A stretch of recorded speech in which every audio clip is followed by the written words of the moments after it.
তো যীশু খ্রিস্টের প্রেয়ার করে, যেখানে আমফান ত্রাণে মুসলমান পাড়ায় তিলক টানায় হিন্দু ত্রাণ বিলি করছে, আবার হিন্দু পাড়ার শাখা সিঁদুর হাতে রাখা মেয়ে আর বউদের হাতে মোল্লা মুন্সিরা ত্রাণ তুলে দিচ্ছে। এটা তো সেই দেশ। হিন্দু মুসলমান শিখ ইসাই মিলে মিশে একাকার হয়ে ধর্ম যার যার, কিন্তু দেশটা আমাদের সবার। ধর্ম যার যার, কিন্তু দেশটা সবার দেশ। এদেশ মুসলমানের একা নয়, এদেশ হিন্দুর একা নয়, এদেশ খ্রিস্টানের একা নয়, এদেশ বৌদ্ধদের একা নয়, এদেশ মজুসিদের একা নয়, এদেশ ইহুদিদের একা নয়। ভারতবর্ষের নাগরিক তার ধর্ম পরিচয় যাই হোক না কেন, যিনি দেশের নাগরিক, এ দেশটা তাদেরই দেশ। এখন সেই দেশের নাগরিক হয়ে বাপদাদা সাঁই গোষ্ঠী 14 পুরুষ ধরে এই দেশে আমরা বসবাস করছি। হিন্দু তার মন্দির নিয়ে বেঁচে আছে, খ্রিস্টান তার গির্জা নিয়ে বেঁচে আছে, ইহুদি তার উপাসনালয় নিয়ে বেঁচে আছে, মুসলমান তার মসজিদ মাদ্রাসা নিয়ে বেঁচে আছে। সংবিধান কোন ধর্মের উপরে আঘাত করেনি। সংবিধান মানুষকে স্বাধীনভাবে নিজ নিজ ধর্ম পালন করার অধিকার দিয়েছে। কিন্তু এরপরেও বলতে হবে, আপনার জীবন আর আপনার অর্থ ভারতবর্ষের খাতায় বিক্রি নয়। কার খাতায় বিক্রি? জোরে বলে। ইন্নাল্লাহ আশতারা মিনাল মুমিনিন, আমার আল্লাহ পাক রব্বুল আলামিন কোরআন শরীফে পরিষ্কার করে বলেছেন, হে পৃথিবীর ঈমানদার মানুষেরা, তুমি যদি ঈমানদার হয়ে থাকো, তুমি যদি এক আল্লাহয় বিশ্বাসী হয়ে থাকো, তুমি যদি আল্লাহর কিবলাটাকে কিবলা বলে বিশ্বাস করে থাকো, তুমি যদি আল্লাহর কোরআনটাকে জীবনে চলার গাইড পুস্তক বলে মেনে নিতে পারো, তুমি যদি মুহাম্মদুর রাসূলুল্লাহকে নবী বলে বিশ্বাস করতে পারো, আমি আল্লাহ পাক রব্বুল আলামিন তোমার জন্য বলছি, তুমি ঈমানদার আল্লাহকে মানো, তুমি ঈমানদার নবীকে মানো, তুমি ঈমানদার কোরআন মানো, তুমি ঈমানদার কিবলা মানো, তুমি ঈমানদার ইসলাম মেনে চলো। অতএব বান্দা তুমি শোনো, আমি আল্লাহ পাক রব্বুল আলামিন তোমার কাছ থেকে দুটো জিনিস কি ক্রয় করতে চাই, দুটো জিনিস ক্রয় করতে চাই। তার ভিতরে একটা হলো তোমার দেহ, আর একটা হলো তোমার সম্পদ। তোমার সম্পদ, তোমার বাড়িটা, তোমার গাড়ি, তোমার জলকর, তোমার ব্যবসা বাণিজ্য, তোমার দোকানপাট, যা কিছু সম্পদ রয়েছে, এসব কিছু কি আমি আল্লাহ আমাকে দিতে হবে। এবং তোমার যে দেহটা, ও দেহটাও আমি আল্লাহ আমাকে দিতে হবে। তোমার দেহটা আমাকে দেবে, তোমার অর্থ সম্পদ জমি জায়গা আমি আল্লাহ আমাকে দিয়ে দেবেন। আমি আল্লাহ পাক কথা দিলাম, ঈমানদার মুসলমান বান্দা যদি তার দেহ এবং তার সম্পদ এ দুটো যদি আল্লাহকে দিয়ে দিতে পারেন, আমার আল্লাহ তার জবাব দিয়ে বলেছেন, বিআন্না লাহুমুল জান্নাহ, ও বান্দা তুমি যদি তোমার দুটো সম্পদ আমাকে দিতে পারো, আমি আল্লাহ তোমাকে আমার দয়ার জান্নাত তোমাকে দিয়ে দেব।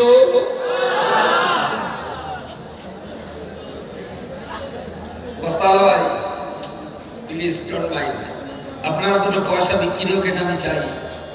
পয়সা না, খাবার বিক্রি হোক, পয়সা দিতে হবে, একটুখানি সাইড নেন। এই সাইডটি দোকানদার এরা দেখে খাবে, দুই সাইডটি দোকানদার মাঝখানে গেলে না পিছনে লোক অস্থির হয়ে যাচ্ছে। ভাইগুলো, ভাই প্লিজ বসুন, আর হাঁটাচড়া করেন না। আসলে চট যতক্ষণ তুমি না দেবে মানুষ বলবে, চট দেওয়ারের মজা বসার কোনো পরিস্থিতি নেই। একটু যদি যেতে পারো খুব ভালো হয়। কেউ একজন ওই চটগুলো ওখানে বসার ক্যাপাসিটি নেই। মানুষ অল্প জুতো বাইরে গেছে তো, যেখানে মজলিসে পড়ে একটু বসার জায়গা দিলে মানুষ নিশ্চয়ই বসবে।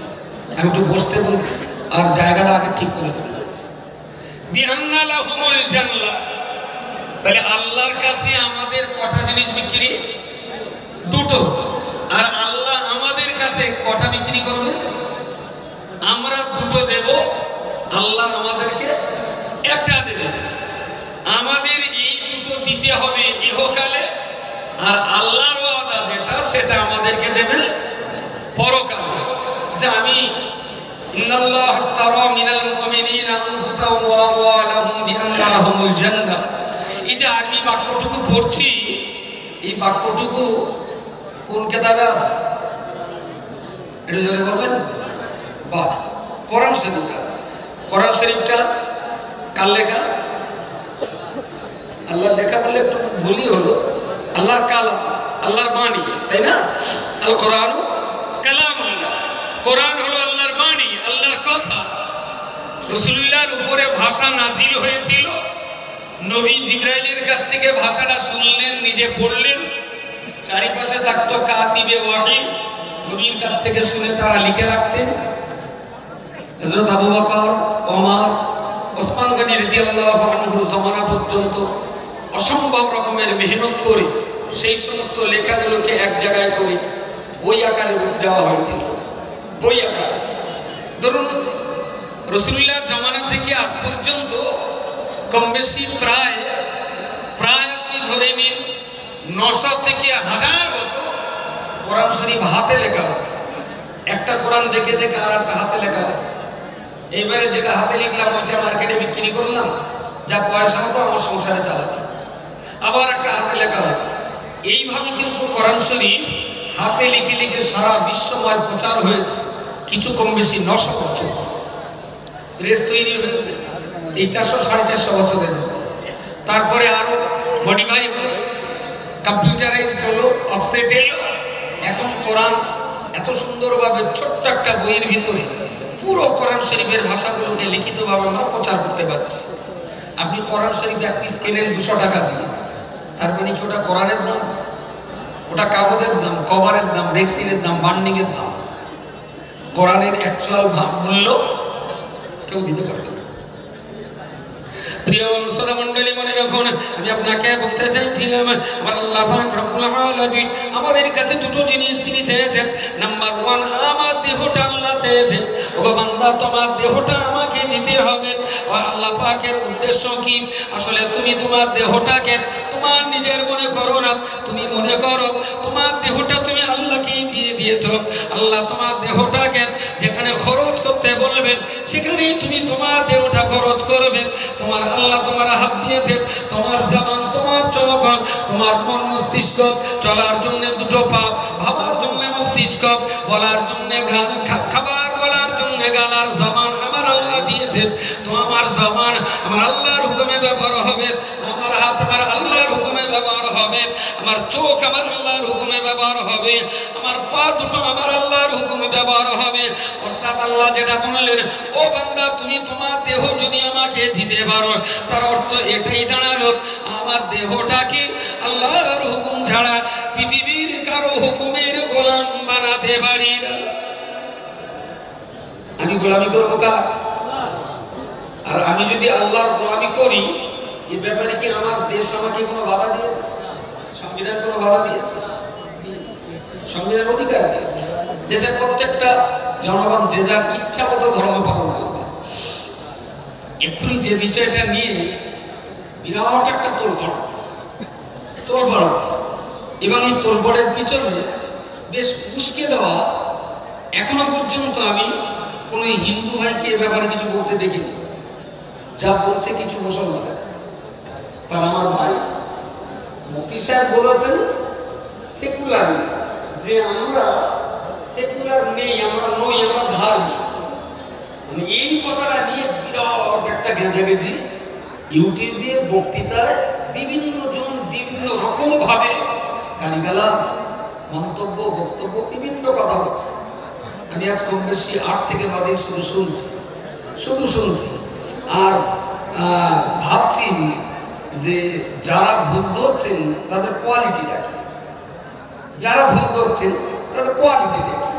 তার মধ্যে সকলে শুনেছি, ভালোভাবেই শুনেছি, শুনে বুঝে আমার যেটা মনে হয়েছে, দোষ যারা গালিগালাজ করছেন দোষ ওদের না, দোষ হলো ওদের জ্ঞানের দোষ, আসলে পড়াশোনা করেনি।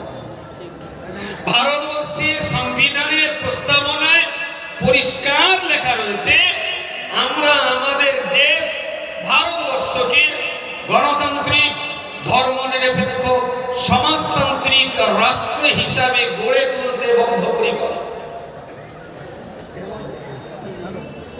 গণতান্ত্রিক, ধর্মনিরপেক্ষ সমাজতান্ত্রিক রাষ্ট্র হিসাবে আমরা আমাদের দেশকে গড়ে তুলতে বদ্ধপরিক। Very good. সঙ্গে আমি এখন আমাদের দেশ ধর্মনিরপেক্ষ দেশ, no tension, no problem, no বামসা। আমাদের দেশ ধর্মনিরপেক্ষ দেশ। বলবেন আপনি কি? আমি বলছি আমি ধর্মনিরপেক্ষ না। গেড়া করে হয়েছে আমার দেশ ধর্মনিরপেক্ষ, কিন্তু আমি ধর্মনিরপেক্ষ নই। এখন এই ব্যাপারটা বোঝার মতো আর তাদের মাথায় ঘের হচ্ছে। আরে আমি কেন? এদেশের যে হিন্দু পূজা করে তিনিও ধর্মনিরপেক্ষ নন, যে খ্রিস্টান গির্জায় যায় তিনিও ধর্মনিরপেক্ষ নন, যে ইহুদি তার উপাসনার যে উপাসনা করে তিনিও ধর্মনিরপেক্ষ নন। শুধু কেন আমাদের গাড়ি আসবে কোন পুজো করা বাউন ধর্মনিরপেক্ষ না। বিকজ শব্দ হলো দুটো, একটা হলো ধর্মনিরপেক্ষ আর একটা হলো ধর্ম সাপেক্ষ। এইটাকে ভালো করে বুঝুন, আপনারা রোগ সেরে যাবে। ধর্মনিরপেক্ষ, ধর্ম সাপেক্ষ, ঠিক আছে? এখন গ্রামে একই দিনে একদিন বেড়া সবাই মিটিং হবে, একদিন বসে বেড়া মিটিং হবে। এরা দুজন লাফাচ্ছে, দু তিনজন মিটিয়ে যাবে। হ্যাঁ হ্যাঁ তুই কোন পক্ষ? বললো আমি টিএমসি পক্ষ। কি কোন পক্ষ? বললো আমি কংগ্রেস সিপিএম এর জোট পক্ষ। আমি এই তৃতীয় বন্ধু, তুই কোন দিকে? তাহলে আমি কোনো দলে না, আমি নিরপেক্ষ। আমি আমি মাথা ঢুকিয়ে দে। ও কংগ্রেসে, ও জোটের পক্ষে, টিএমসি পক্ষে, আর একজন ছিল না তুই কোন পক্ষে? বলে আমি এ পক্ষেরও না ও পক্ষেরও না, আমি হলাম নিরপেক্ষ। বাংলা ভাষায় একটা ব্যবহার, শব্দ ব্যবহার হয়, ঠিক আছে? যে অমুক জায়গাতে সালিশ, কিসের সালিশ? তোমাদের সে বক্কার বউ ছেড়ে দেবে, তাই দিয়ে বিরাট ঝামেলা হচ্ছে, তা গ্রামের মোল্লার সালিশ ডেকেছে। সালিশ শব্দটা আজকে কি বাবার গায়ে প্রথম শুনছেন? সালিশ একচুয়াল শব্দটা সে আলিফ, সে আলিফ লাম সে সালিসুন, সালিসুন, সালিসুন। ওয়াহিদুন মানে এক, ইসনানে মানে দুই, সালাসা মানে তিন। আসলে এ ভদ্রলোক ছেলের পক্ষ, এ মেয়ে লোকটা মেয়ের পক্ষ, যারা বিচার করবে তারা হলো তৃতীয় পক্ষ। একটু সুবহানাল্লাহ বলবেন? যেটা বলেছেন সালিশ, সালিশ, সালিশ, বাংলা ভাষার কোন ডিকশনারিতে সালিশ বলে কোনো শব্দ নেই, শব্দটা আরবি শব্দ সালিস। তার মানে তৃতীয় পক্ষ, এ পক্ষও না ও পক্ষও না, ওরা হলো, জোরে বলেন, জোরে বলেন, বলে শব্দটা না কেলাকেলি হচ্ছে, জোরে বলেন, নিরপেক্ষ। তার মানে বললো আমি ছেলের পক্ষেও না, আমি মেয়ের পক্ষেও না, আমি হলো নিরপেক্ষ, তৃতীয় পক্ষ, আমি বিচার করতে এসেছি। আর বিচারক যদি এক পক্ষে চলে যায় তাহলে আর সে সালিস হলো না, সে তাহলে আর তৃতীয় পক্ষ হলো না।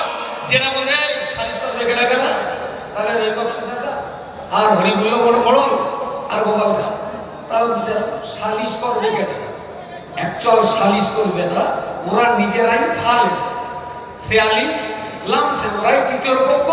তুমি জিজ্ঞেস করো যে বিচার করবে কেনা কেনা, সালিস মানেই তো তৃতীয় পক্ষ। বলো সালিস করবে কেনা, তার মানে শব্দটা ঠিক হচ্ছে না, বাক্যটা ঠিক হচ্ছে না। বলো বিচার করবে কেনা, তা বিচার করবে তৃতীয় পক্ষে। ক্লিয়ার? এবারে যারা প্রশ্ন, শব্দ হলো দুটো, ধর্ম সাপেক্ষ, ধর্ম নিরপেক্ষ। ধর্ম সাপেক্ষ মানে যিনি ধর্ম মেনে চলেন তিনি ধর্ম সাপেক্ষ ব্যক্তিত্ব। ধর্ম নিরপেক্ষ কি? ধর্ম যুক্ত নেই, যুক্ত পক্ষ। তার মানে যার ধর্ম নেই সেই হলো ধর্ম নিরপেক্ষ, যার ধর্ম নেই সেই হলো ধর্ম নিরপেক্ষ। এখন আমাদের দেশ ভারতবর্ষ, দেশের কোনো ধর্ম আছে? আচ্ছা, আমাদের দেশটা যদি হিন্দু ধর্মতে চালানো হয়, হিন্দু ধর্মে যদি দেশ চলে, তাহলে বলে দেবে গোটা দেশের লোক মরে গেলে শ্মশানে পড়া দিয়ে, ওটা হিন্দু ধর্মের নিয়ম, তাহলে মুসলমানরা আঘাত খাবো। আচ্ছা, দেশটা যদি মুসলমানরা চালিয়ে বলে আমরা মুসলমান ধর্মতে দেশ চালাবো, তাহলে মুসলমানরা পার্লামেন্টে যে বলে দেবে দেশে কাউকে মরে গেলে আর পড়ানো আমাদের সব খবর দাও, তাই না? তো আমাদের রাষ্ট্র কোন ধর্মের ভিত্তিতে চলবে না, না ইসলামের ভিত্তিতে, না হিন্দু ধর্ম ভিত্তিতে, না খ্রিস্টান ভিত্তিতে, না বৌদ্ধ ভিত্তিতে, না ইসাই ভিত্তিতে। আমাদের দেশে কোনো ধর্ম নেই। আমাদের রাষ্ট্র হলো ধর্ম নিরপেক্ষ। আমি কি বোঝাতে পারলাম?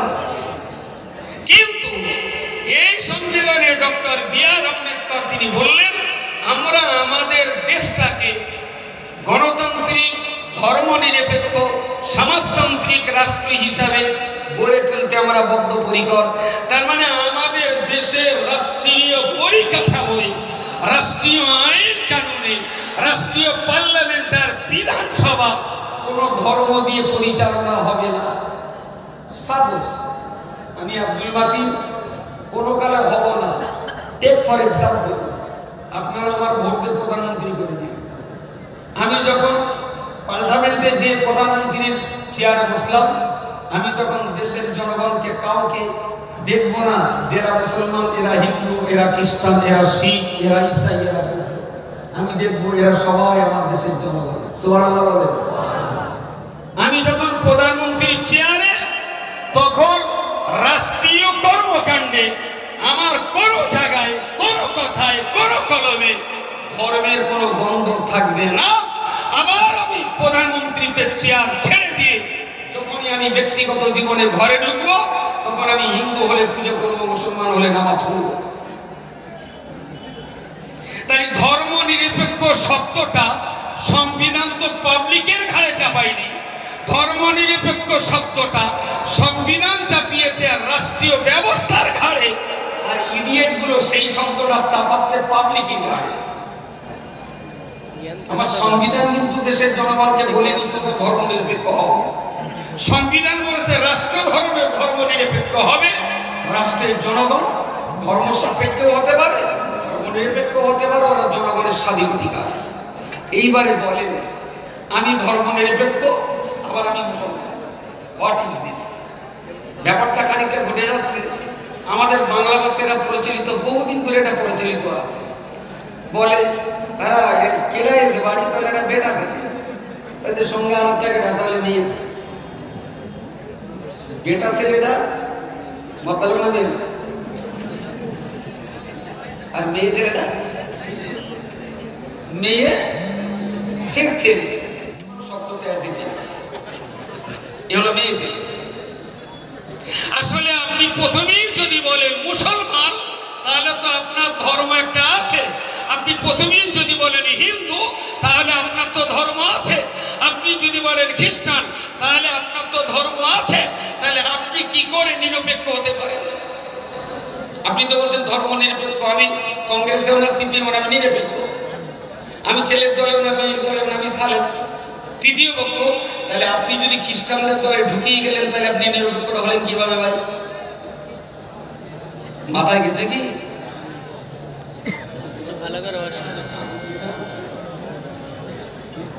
তাহলে একটা জটিল ব্যাপার নিয়ে এরা আসলে মাথায় নিতে পারেনি। সংবিধানের একটা জায়গায় দেখা যে সংবিধান দেশের জনগণকে ধর্ম নিরপেক্ষ হতে বাধ্য করেছে, তার কাছে আমি কল্লা কেটে দেবো। দেখেন একটা জায়গায় সংবিধান বলেছে রাষ্ট্র ধর্ম নিরপেক্ষ। তা না হলে রাষ্ট্র কেন বলবে? 30-এর ক খ গ ধারায়, ধর্মের ধারায় 25, 26, 28 ধারায় তো সুন্দর করে বলা আছে দেশের জনগণ তারা তাদের ইচ্ছা মতো ধর্ম পালন করবে। এইবারে যদি আপনি বলেন ধর্ম নিরপেক্ষ হওয়ার পরেও ধর্ম পালন করা যায়, তাহলে সংবিধানটা তো ভারতবর্ষ, রাষ্ট্রটা তো ধর্ম নিরপেক্ষ রাষ্ট্র। তাহলে দেশটা ধর্ম নিরপেক্ষ হোক, সেই হিন্দু ধর্ম দিয়ে ধর্মটা দেশটা চালাক। এবার কোথায় যাবে? চালাক দেখি সংবিধানের একটা জায়গায় দেখানো হোক যে এই ধারায়, এই জায়গায় ধর্ম নিরপেক্ষ শব্দটা পাবলিকের জন্য প্রযোজ্য করেছে। এই শব্দটা তো পাবলিকের প্রযোজ্য না। ধর্ম নিরপেক্ষ শব্দটা রাষ্ট্রীয় ব্যবস্থার জন্য প্রযোজ্য, রাষ্ট্রের জন্য প্রযোজ্য, পার্লামেন্টের জন্য প্রযোজ্য, বিধানসভার জন্য প্রযোজ্য। যারা সরকারে আসবে তাদের চোখ যেন কোনো ধর্মের চোখ না হয়, তাদের চোখ থাকবে জনগণের চোখ। এরা আমার দেশের নাগরিক। এ মুসলমান বলে একটু বেশি দাও, ও খ্রিস্টান বলে একটু কম দাও, এই ধর্মের ভেদাভেদ আমার সংবিধান রাষ্ট্র ব্যবস্থাকে দেয়নি। কিন্তু খুবই দুর্ভাগ্যজনক ভাবে আমি একটুখানি বলতে বাধ্য হচ্ছি, আসলে মুক্তোর মালা রাজকন্যার গলায় মানানসই। আসলে মুক্তি সাহেব ভুল করে মুক্তোর মালাটা খেকি কুত্তার গলায় দিয়ে ফেলেছে। সে আমি মালা নেই, শুকুরটা মা হেঁচড়া করতে ছিটকি বান্ধি করছে। এইটা মুক্তি সাহেব কিন্তু করেছে।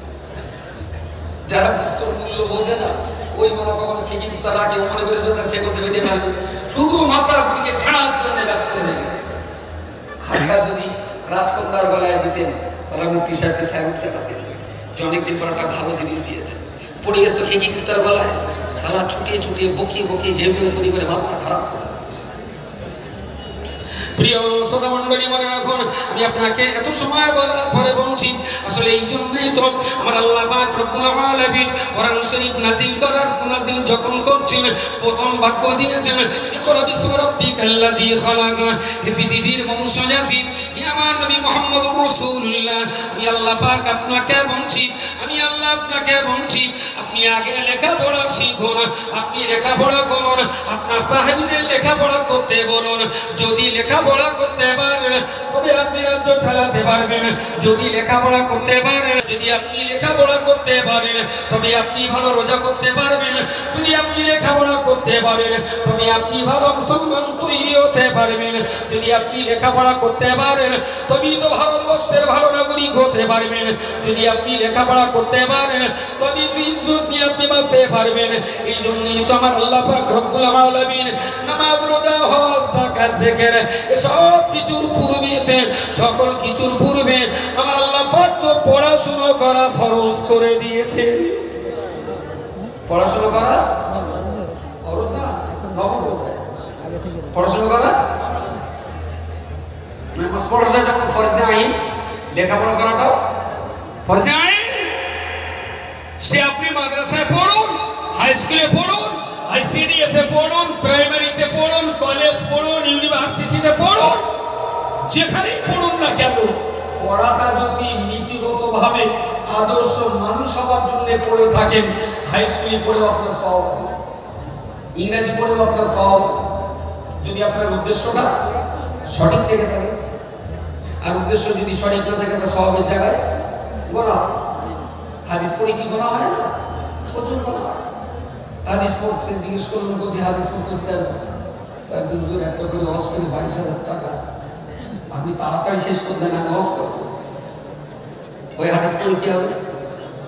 কথা বলেন রাহমাতুল্লাহ আলাইহি 8,000 হাদিসের ভিতরে এই হাদিসটাই প্রথম দিলেন, যার সঙ্গে নামাজ না, যার সঙ্গে রোজা না, যার সঙ্গে ঈমান না, যার সঙ্গে সাদকা না, যার সঙ্গে জান্নাত না, যার সঙ্গে জাহান্নাম না, কোনো বর্ণনা নেই। ইন্নামাল আমালু বিন্নিয়াত। আসলে যারা হাদিস পড়তে আসবে, ইমাম বুখারী প্রথমেই বলে দিলেন, আসলে তুমি হাদিস কেন পড়তে এসেছো, এই একটা হাদিস পড়ে আগে নিজে ঠিক করে নাও বুখারী কেন পড়বে। নিয়ত আগে ইসলাহ করে নাও যে বুখারী তুমি কেন পড়বে। যদি তোমার মনে হয় বুখারী পড়ে জিন্দাবাদ পাবো, তুমি পড়ো না। যদি মনে হয় বুখারী পড়ে মাল কামাই করব, তুমি পড়ো না। যদি তোমার মনে হয় আমি নিজে বুখারী পড়বো, নবীর হাদিসকে মানুষের কাছে সত্যের বাণী পৌঁছে দেব, তাহলে তোমারই জন্য আমার বুখারী সংকলন করা। জোরে জোরে বলুন সুবহানাল্লাহ। তো নিয়ত যদি ঠিক থাকে, ভিডিও করে দেখাতে না হয় না, সওয়াব হবে। ইংরেজি পড়ে সব উদ্দেশ্যটা সঠিক থাকা চাই। এমন ইংরেজি পড়ে কি তো সওয়াব হবে? এই আবার এরকম নাচানাচি হোক, পরে আবার একদিন সমস্যার সমাধান করতে হবে। গাছে দিতে নেই, গাছে না উঠলে ফেলতে সুবিধা হয় না। যত পয়সা তত সহজে ফেলা যায়। এতক্ষণ ধরে যে কথাটা বললাম যে আমাদের জীবন আর আমাদের সম্পদ কার কাছে বিক্রি? আল্লাহর কাছে বিক্রি। কিন্তু রাষ্ট্রীয় ব্যবস্থা অনুযায়ী আমার ইসলামে আছে রাস্তার ডান দিক দিয়ে হাঁটা। ইসলামে রাস্তার কোন দিক দিয়ে হাঁটা? ভারতবর্ষের কানুন অনুযায়ী রাস্তার বাম দিক দিয়ে হাঁটতে হয়।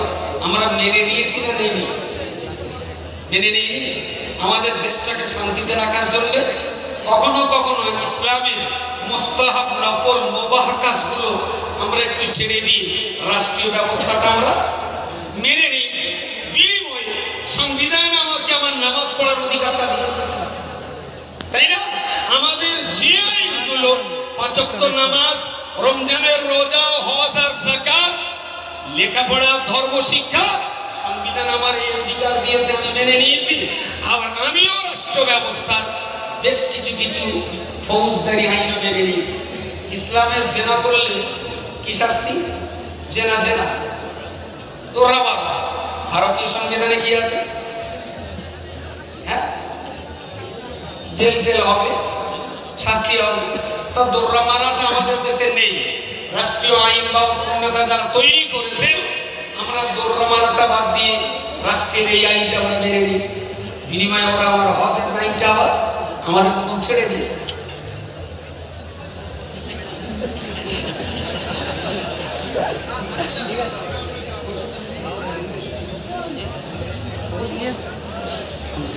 ও হঠাৎ গায়ে আসতো, আমি টাইম শেষ হয়ে গেছে, আমি আমার টাইম আমাকে রাখি। ওর ভিতরে এই কথাটা চমকে মুক্তি সামনে তাছাড়া পিটিয়ে আনতে পারবো। কি বলছিলাম জানো? ও তো জেনার যে আইনটা কোরআনে আছে, আমরা সেই আইনটা বাদ দিয়ে রাষ্ট্র যে বিচার দিয়েছে সেটা মেনে নিয়েছি। আবার বিনিময়ে ওরা আমার মরে গেলে আমাদের খবর দিতে আসবে। ওরা বলে হ্যাঁ ঠিক আছে, তোমাদের খবর দেওয়া আইনটা, দেশে সব ধর্মের মানুষ বাস করে, ঠিক আছে তোমরা খবর দেবে, কোনো অসুবিধা নেই। তাহলে রাষ্ট্রের সঙ্গে মুফতি সাহেবের এই কথার সঙ্গে কোনো সমস্যা নেই, কোনো সমস্যা নেই। সমস্যা কাদের সঙ্গে? 13 ক্লাস কম 14 ক্লাস পাস করা কিছু বিরাট শিক্ষিত লোক, যারা 25 গ্রাম বিদ্যার 1.5 কুইন্টাল বুদ্ধি দিয়ে চলে।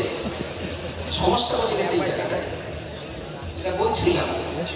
তাহলে আমার দেশ, এদেশ আমার পূর্বপুরুষদের, এদেশ হিন্দুর, এদেশ মুসলিমের, এদেশ ইহুদির, এদেশ খ্রিস্টানের। এরা যেটা বলছে যে হিন্দু মুসলমান ভাগ করে দাও, নতুন করে এনআরসি করো, কেড়ে এদেশের কেড়া অন্য দেশের, এসব পরীক্ষা নিরীক্ষা করা হবে। আমি খোঁজ খবর দেখেছি, ভারতবর্ষের প্রাচীন বংশ যারা, এই প্রাচীন বংশের ভিতরে মোদি এবং শাহ, এই দুটো টাইটেল ভারতের প্রাচীন বংশধরদের তালিকায় নেই। এই দুটোই হলো পারস্য দেশ থেকে আগামী। এর ভিতরে এনআরসি কারণে কারা ডিএনএ টেস্ট করা হোক, এদের দুটোর একটাও অরিজিনাল এদেশের আদিবাসী, এদেশের প্রাচীন আদিবাসী না।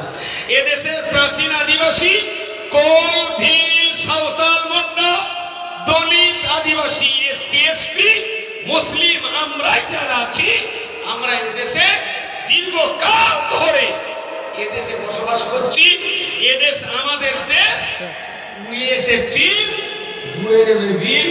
হিন্দু মুসলমানের ভাগ করে এখন শুধুমাত্র রাষ্ট্রীয় ব্যবস্থাটাকে শেষ করে দিয়ে পার্টিকে ফুলে ভাপিয়ে মোটা করার জন্য এক সাংঘাতিকভাবে রাষ্ট্রের প্রশাসনিক সমস্ত প্রতিষ্ঠানগুলোকে দুর্ব্যবহার করা হচ্ছে, দুর্ব্যবহার করা হচ্ছে।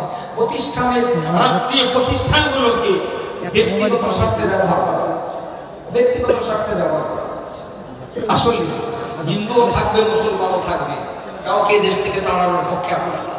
কেউ কারো মন্দির ভাঙবে না, কেউ কারো মসজিদ ভাঙবে না। আমরা এদেশে সবাই মিলে বসবাস করছি, সবাই মিলে চিলামাচি থাকবো। কিন্তু আবার যদি ফিরিয়ে জিজ্ঞেস করি, আমার দেহটার, আমার সম্পদটা জান্নাতের বিনিময়ে কার কাছে বিক্রি হবে? জোরে বলেন কার কাছে? এই জায়গাটায় যদি ঘাটতি এসে যায়, আচ্ছা আমার দেশ কি, আমার দেহ আর আমার সম্পদ আল্লাহর খাতায় বিক্রি করতে কি বারণ করেছে? আমার দেশ তো নামাজ পড়তে বারণ করিনি, রোজা রাখতে বারণ করিনি। হজ করবার জন্য সরকার থেকে হজ মন্ত্রণালয় করে হাজিদের হজে পাঠাবার জন্য গভর্নমেন্ট ব্যবস্থাপত্র করে দেয়। তাহলে আমার দেহ যদি আমি আল্লাহর খাতায় বিক্রি করি, তাতে তো ভারতবর্ষের সংবিধান তো সহযোগিতা করেছে, বাধা তো দেয়নি। যেটা বাধা দিয়েছে সংবিধানের বাইরে গাজোয়ারি করেছে, গাজোয়ারি করেছে। যদি কেউ গাজোয়ারি করে থাকে সেটা ব্যক্তিগতভাবে তাদের বা সেই দলের দোষ, তার জন্য তো আমার দেশের দোষ নয়, তার জন্য তো আমার দেশের সংবিধানের দোষ নয়। তাহলে আমার দেহ আর আমার সম্পদ আল্লাহর খাতায় বিক্রি করার ব্যাপারে আমার দেশও আমাকে বাধা প্রদান করেনি। তাই স্বাধীনভাবে আমরা ধর্ম পালন করতে পারছি, হিন্দুরা স্বাধীনভাবে পূজা অর্চনা করতে পারছি। খ্রিস্টানেরা স্বাধীনভাবে যিশু খ্রিস্টের প্রাণ করতে পারছে। মনে রাখুন, ধর্ম নিরপেক্ষ শব্দের অর্থই হলো যে লোকটা কোনো ধর্মের পক্ষে না সেই লোকটা হলো ধর্ম নিরপেক্ষ, আর যে লোকটা কোনো না কোনো ধর্মের পক্ষে সেই লোকটা হলো ধর্ম সাপেক্ষ ব্যক্তিত্ব। আমরা নিরপেক্ষ না সাপেক্ষ? ধর্মের দলে আমরা, হিন্দুরাও ধর্মের দলে, খ্রিস্টানরাও ধর্মের দলে, ইহুদিরাও ধর্মের দলে। এবারে কেউ যদি ব্যক্তিগতভাবে বলে আমি ধর্ম মানব, দেশ বলেছে সেটাও তোমার স্বাধীনতা, তুমি নাস্তিক হয়ে বসতে পারো। আমার দেশ আস্তিক নাস্তিক ধার্মিকতা সবাইকে বাঁচার অধিকার দিয়েছে, নাস্তিক হয়ে দেশে থাকতে পারে। তো কেউ তো কারো উপরে চাপ সৃষ্টি করতে বলে না। সংবিধান আমাদের চাপ সৃষ্টি করা অবশ্যও দেয়নি, আদেশও দেয়নি, আইন কানুনেও তা নেই। শেষ কথা, প্রিয় শ্রোতামণ্ডলী, মনে রাখুন আল্লাহ পাক রব্বুল আলামিন তিনি আমার কাছ থেকে আমার দেহ চেয়েছেন, আমার সম্পদ চেয়েছেন, আল্লাহর জন্য আমার দেহ দিয়ে দিলাম। অর্থাৎ আল্লাহ পাকের নির্দেশ মতো আমার দেহটা দিয়ে নামাজ পড়াবো, আমার দেহ দিয়ে কোরআন তেলাওয়াত করাবো, আমার দেহ দিয়ে হজ করাবো। আল্লাহ পাক রব্বুল আলামিন আমার সম্পদ চেয়েছেন। আসলে আল্লাহ পাক আমাকে যে সম্পদ দান করেছেন, জমি জায়গা গাড়ি বাড়ি অর্থবিত্ত ব্যবসা বাণিজ্য আয় রোজগার দোকান যা কিছু আমার আল্লাহ আমাকে দিয়েছেন, এসব সম্পদগুলোকে আমি মিসকিনকে যদি দান করি, আসলে ওটা মিসকিনকে দেওয়া নয়, ওটা তো আসলে আল্লাহ পাককে দেওয়া। আপনি যদি মসজিদে দান করেন, ওটা তো আসলে মসজিদে দেওয়া নয়, ওটা তো প্রকৃত অর্থে আল্লাহ পাককে দেওয়া। আমফানের প্রচন্ড বিপর্যয়ের সময়তে অনেক জমিদার বড় লোক আপনারা বাড়ি চাল ডাল আলু বার করে দিয়ে অনেক পুস্তক গরিব মানুষকে আপনারা খাইয়েছেন। আল্লাহর বান্দা মনে রাখুন, এটা তো আপনারা গরিবকে খাওয়াননি, আসলে আপনারা তো আল্লাহকেই খাইয়েছেন। জোরে সোরে বলুন সুবহানাল্লাহ। মুক্তমালা পত্রিকার যারা আমরা দেখছ তো আল্লাহ খাওয়ায়, কিন্তু আমি একটা আল্লাহ আসল শব্দটা বলছি, এই আসল শব্দটা ব্যাখ্যা করার মতো আসলেই তাদের যোগ্যতা। আমি কিন্তু বলিনি গরিবকে খাওয়ানো মানে আসলেই আল্লাহকে খাওয়াবো। আল্লাহ হাসরে মানে জিজ্ঞেস করবেন বান্দাদের, বড় লোকদের, যে আমি ক্ষুধার্ত ছিলাম, তুমি আমাকে খাওয়াওনি তো? আমি উলঙ্গ ছিলাম, তুমি আমাকে কাপড় পরাওনি তো? বান্দা সেদিন আল্লাহকে বলবেন, আল্লাহ আপনার তো কাপড়ও লাগে না, খাওয়াও লাগে না, তোমার বাড়িতে ক্ষুধার্ত ব্যক্তি গিয়েছিল জানো না, তুমি খালিয়াকে তাড়িয়ে দিয়েছিলে। আসলে ওই ক্ষুধার্ত ব্যক্তিকে খাওয়ালেন আমি আল্লাহ, আমাকেই খাওয়ানো হতো। বলুন সকলে সুবহান। আরে আল্লাহর ইবাদত মানে তো পৃথিবীর মানুষকে নিয়েই তো আল্লাহর ইবাদত। তোমার বাড়িতে শীতকালে বস্ত্রের জন্য গিয়েছিল, তুমি তাকে যদি বস্ত্র দান করতে, আসলে ওই দান করাটাই তো আমি আল্লাহ আমাকে দান করা হতো। তুমি যেহেতু দুনিয়াতে আমাকে খাওয়াওনি, আমাকে পড়াওনি, তার মানে আমার গরিব বান্দাদের তুমি খাওয়ান পড়ানোর দায়িত্ব পালন করোনি। আমি আল্লাহ আজকে তোমাকে দায়িত্ব নিয়ে আমার জান্নাত দিতে পারছি না, তুমি তোমার টাকা দিয়ে জান্নাত দিতে দাও। এটা বড় লোকদের কাছে আল্লাহ জিজ্ঞাসা করেন। প্রিয় রাসূল সাল্লাল্লাহু আলাইহি ওয়াসাল্লাম তিনি মসজিদে নববীতে বসে আছেন। হিজরতের বেশ কয়েক বছর পরে রাসূলুল্লাহর একজন সাহাবীর নাম হযরত কাওয়াবা রাদিয়াল্লাহু তাআলা আনহু, কাওয়াবা রাদিয়াল্লাহু তাআলা একজন বাচ্চা ছিল, ছেলেটার নাম বশি। ওনারই ছেলে, ওনার স্ত্রী মারা গেছে, তো ইসলাম কবুল করে মক্কায় পাচারে জান প্রাণটা নিয়ে শুধু বাচ্চাটাকে হাতে করে নিয়ে এই ব্যালেন্স শেষ হয়ে গেছে মানে মদিনায় চলে গেছে। রাসূলুল্লাহ মসজিদে নববী চত্বরে বসে আছেন, হযরত কাওয়াবা তার পুত্র বশিরকে নিয়ে ওখানে বসেছেন। নবী দেখে চিনতে পেরেছেন, তোমার নামটা মনে হয় কাওয়াবা? বললেন জি হ্যাঁ ইয়া রাসূলুল্লাহ, এতদিন পরে আমাকে মনে রেখেছেন। এটা কি? বললেন হুজুর আমার সন্তান। কি ব্যাপার? বলে হুজুর আমি ইসলাম কবুল করেছি, তা ওখানে আর বাস করার কোনো উপায় নেই, দিন রাত মার পিট, আর আপনাকে দেখতে পাচ্ছি না, আল্লাহর ইবাদত করতে পাচ্ছি না, তাই ওটা ছেড়ে দিয়ে বাচ্চাটাকে নিয়ে চলে এসেছি। বলে তোমার স্ত্রী কোথায়? বলে আমার স্ত্রী মারা গেছে ইয়া রাসূলুল্লাহ, তাই বাচ্চাটাকে নিয়ে আপনার দরবারে চলে এসেছি। রাসূলুল্লাহ আল সুফাতে কারাওয়ার থাকার জায়গা করে দিলেন। কারাওয়ার ওখানে থাকেন, নবীর সঙ্গে ঘোরাফেরা করেন, যাওয়া আসা করেন, যা কিছু আয় রোজগার করেন সামান্য কিছু তা দিয়ে খান। আর যেদিন জোটে না সেদিন রাসূলুল্লাহ বাড়ির মেহমান, নবীকে খেতে হলে 200-250 মানুষকে খাইয়ে তবে নবীকে এক গাল খেতে হবে। যারা নিঃস্ব অসহায় রিক্ত ছিল, সর্বহারা হয়ে যারা মদিনায় চলে গিয়েছিলেন, এরা সবাই প্রিয় রাসূলের আসহাবে সুফা হিসাবে ওই মুসলিম নামাবির দেয়ালে এক চালা একটা খাজুরের পাতার ঘর করে দিয়েছিলেন, এক চাল বিশিষ্ট ঘর। এই গরিব মানুষগুলো সেই ঘর বেশ কিছুকাল যেতে না যেতেই কোনো একটা জায়গায় তারা মুসলমানদের একটা দলকে আটকে দিয়েছে, আসতে দিচ্ছে না। এখন ওখানে আবার তাদেরকে ছড়াবার জন্য